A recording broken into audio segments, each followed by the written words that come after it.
ఓం శ్రీ గురుభ్యో నమః. రవి బుధుల యొక్క కలయిక. రవి బుధుల యొక్క కలయికను మనం జ్యోతిష్ శాస్త్రంలో బుధాదిత్య యోగం అని శాస్త్రంలో చెప్పారు మనకి. అయితే ఈ బుధాదిత్య యోగం వల్ల ఏ విధంగా ఉండబోతుంది? రవి ఆరోగ్య ప్రదాత, ఉద్యోగకారకుడు, అలానే పితృకారకుడు,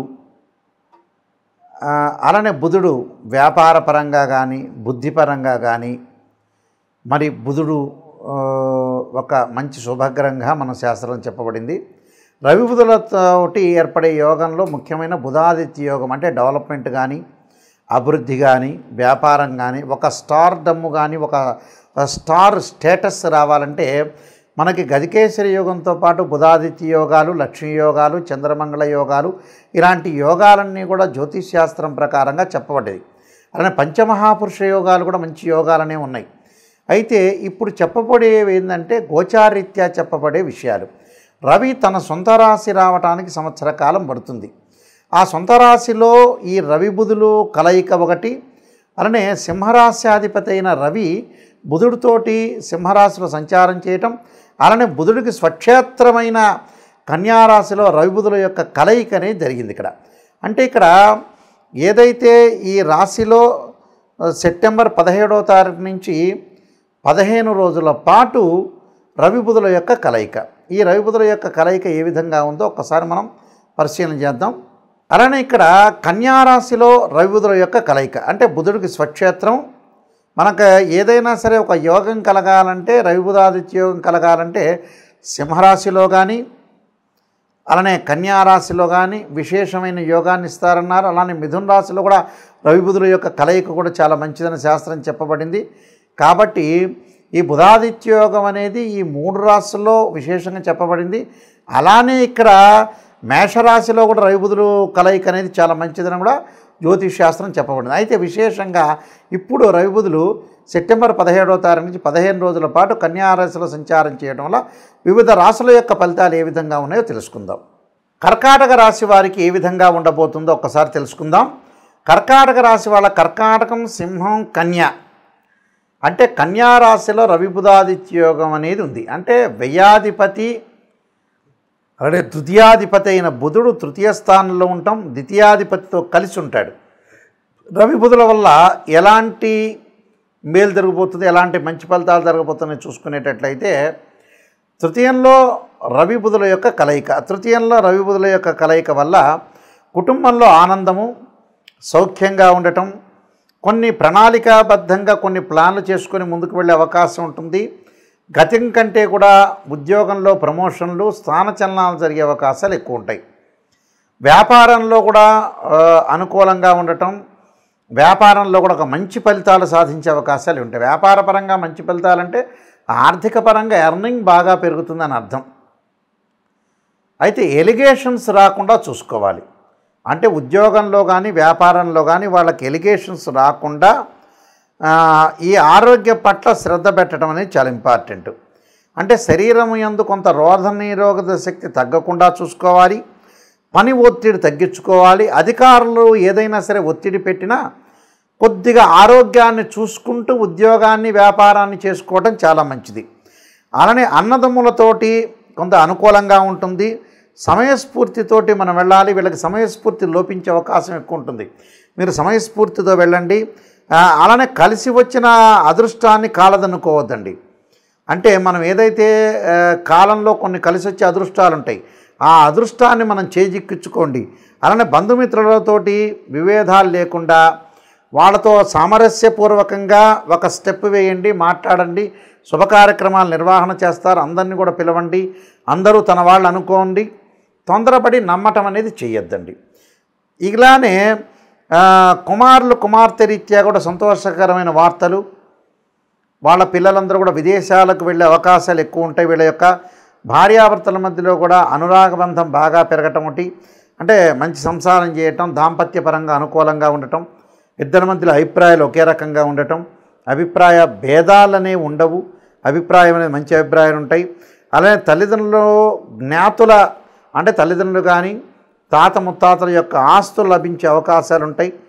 అలానే అన్నదమ్ముల మధ్యలో సఖ్యత బాగా పెరగటం, అన్నదమ్ముల మధ్యలో కూడా సఖ్యతే కాకుండా అక్కా చెల్లెలు కానీ, అన్నా చెల్లెలు కానీ, అన్నా తమ్ముడు కానీ వీళ్ళ మధ్యలో బాగా సఖ్యత, కరెక్ట్గా బాండింగ్, సంబంధ బాంధవ్యాలు రావటం ఒకటి, బంధుమిత్రులతో ఇష్టాగోష్ఠి చర్చలు అనుకూలిస్తాయి, నూతనంగా మంచి మిత్రులు లభించటం, ప్రయాణాలు చేసే అవకాశాలు, ప్రయాణాల్లో మంచి వ్యక్తుల యొక్క కలయిక వల్ల కూడా మనకు అదృష్టం కలిసి వచ్చే అవకాశాలు ఉంటాయి. సకాలంలో భోజనాలు, బంగారు ఆభరణాలు, ఉద్యోగంలో ప్రమోషన్లు, అలానే ప్రశంసలు జల్లుడు, అలానే ఉద్యోగంలో ప్రమోషన్లు లభించడంతో పాటు ఆదాయం బాగా పెరుగుతుంది. వీళ్ళకి ఆదాయం బాగా పెరుగుతుంది. ఆదాయంతో పాటు ఇంక్రిమెంట్లు రావటం జరిగే అవకాశాలు ఎక్కువ ఉంటాయి.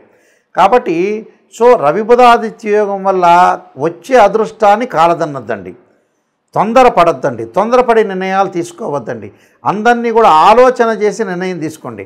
అప్పుడు మీరు సఫలీకృతమయ్యే అవకాశాలు ఎక్కువ ఉంటాయి. ఆలోచన విషయంలో కూడా కొంత శ్రద్ధ పెట్టండి.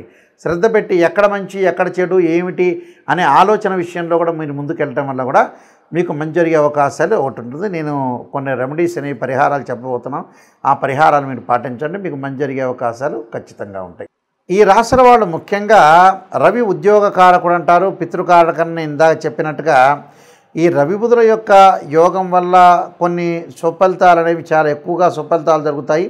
అంటే ఉద్యోగపరంగా ఇబ్బందులున్నా, అలానే ఆరోగ్యపరంగా ఇబ్బందులు కలుగుతున్నా కూడా మీకు ఒక్కొక్క రాశి వాళ్ళకి ఒక్కొక్క రకమైన మేలు మంచి చెడులు చేసే అవకాశాలు ఉంటాయి. కాబట్టి ఖచ్చితంగా మీరు సూర్యుడి యొక్క అనుగ్రహాన్ని బాగా పొందాలన్నా, మంచి ఉద్యోగాలు లభించాలన్నా, ఉద్యోగపరంగా ప్రమోషన్ లాభించాలన్నా కూడా రవి యొక్క అనుగ్రహం కావాలంటారు. పాత రోజుల్లో మనం హస్తరేఖల్లో చూపించుకునేటప్పుడు సన్లైన్ అంటారు, సూర్యుడి యొక్క రేఖ ఉండాలంటారు.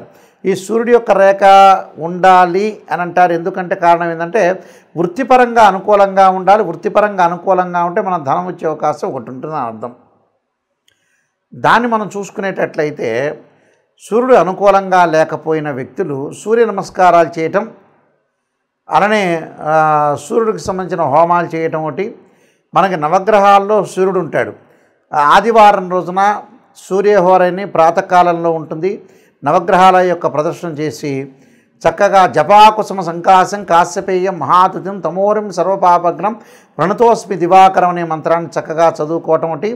వీలైతే ఆదిత్యాయుధ్నే సహస్రమూర్తాయ ధీమే తన్నో సూర్య ప్రచోదయాత్ అనే మంత్రాన్ని కూడా చక్కగా చదువుకోవచ్చు.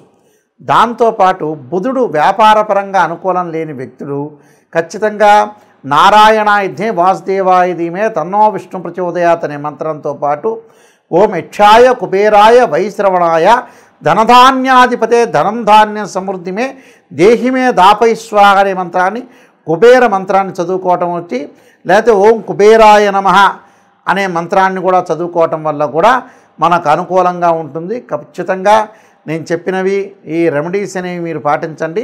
రవి బుధుల యొక్క దోషం ఎవరికైతే ఉంటుందో ఆ దోషం తొలగిపోయి ఆరోగ్యము, ఉద్యోగము, వ్యాపార పరంగా అనుకూలంగా ఉండే అవకాశాలు ఖచ్చితంగా ఉంటాయి. ఇవి గోచారరీత్యా చెప్పబడే ఫలితాల్లో ముఖ్యంగా మనకి రవి 3, 6, 10, 11 స్థానాల్లో సుఫలితాన్ని ఇస్తాడు వాళ్ళ రాశి దగ్గర నుంచి. బుధుడు వచ్చేటప్పటికి 2, 4, 6, 11 స్థానాల్లో బుధుడు మంచి ఫలితాన్ని ఇస్తాడు. ఎందుకంటే రవి యొక్క కారకత్వాలను కూడా మనం గమనించినట్లయితే ఉద్యోగానికి చాలా ఇంపార్టెంట్గా చూసుకుంటాం, బుధుడు వ్యాపారానికి చూసుకుంటాం. కాబట్టి వాళ్ళ జన్మరాశి నుంచి ఈ రాశిలో నేను చెప్పిన రాశుల్లో ఉంటే చాలా అనుకూలమైన ఫలితాలు జరిగే అవకాశం ఉంటుంది. సో ఉదాహరణకి ఒక రాశి వాళ్ళకి బుధుడు వాళ్ళ రాశి నుంచి లెక్క వేస్తే 2, 4, 6, 11 స్థానాల్లో ఉంటే అనుకూలంగా ఉన్నట్టు గోచారీత్యా. అలానే రవిగ్రహాన్ని కూడా మనం ఎలా క్యాలిక్యులేట్ చేస్తాము?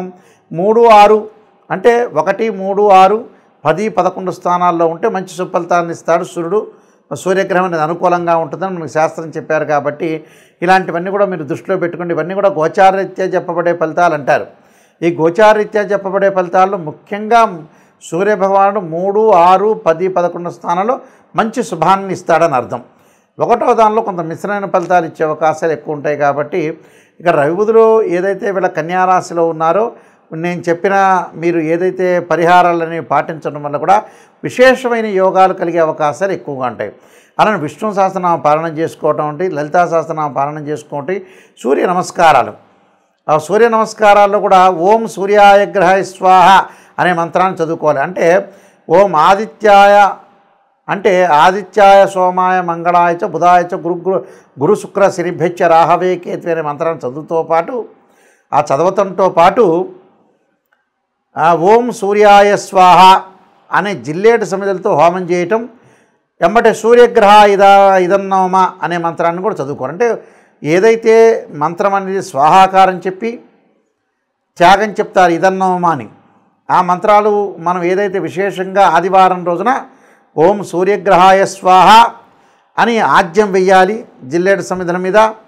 ఓం సూర్యగ్రహాయ ఇదన్నోమ అనే మంత్రాన్ని కూడా చదువుకోవటం వల్ల కూడా మీకు మంచి జరిగే అవకాశాలు. అంటే ప్రతిరోజు కూడా ఒక 5 నిమిషాల పాటు సూర్యుడి యొక్క హోమం చేయండి, సూర్య నమస్కారాలు చేయండి. దానివల్ల విశేషమైన ఫలితాలు జరగాలని ఆశిస్తూ, మీకు పరమేశ్వరుడి యొక్క కరుణాకటాక్షం ఉండాలని ఆశిస్తూ, సర్వే జనా సుఖినో భవంతు.